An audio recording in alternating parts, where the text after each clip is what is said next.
কাছে ভালোবাসার চাইতে, অনেস্টির চাইতে, চরিত্রের চাইতে বেটার অপশন মেয়েদের কাছে বেশি দামি হয়ে গিয়েছে।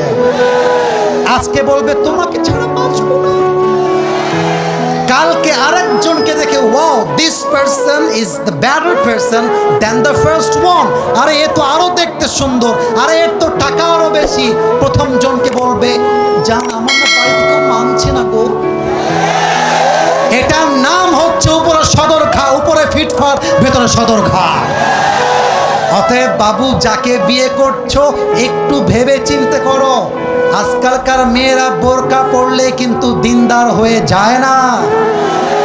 যত পার্কে মেয়েরা প্রেম করে বেড়ায় তার 80% মেয়েরা বোরকাওয়ালিরাই প্রেম করে বেড়ায়।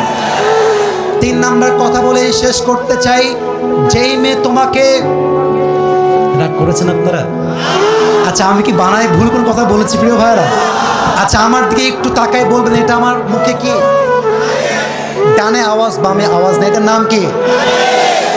দাড়িতে আমাকে অসুন্দর লাগতেছে, আনস্মার্ট লাগতেছে, খ্যাত লাগতেছে। অনেক মেয়ে বলে দাড়িওয়ালা নাকি খ্যাত।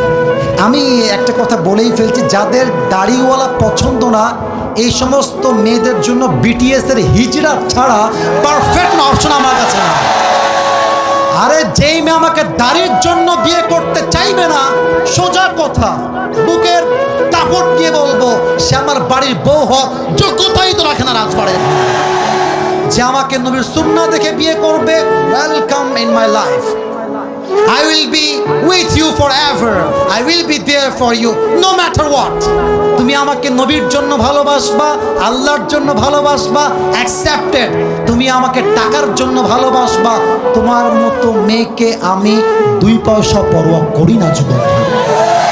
আল্লাহ প্রত্যেকটা মেয়েকে দিনদার যুবককে বিয়ে করার তৌফিক দান করুক, বলেন সবাই আমিন।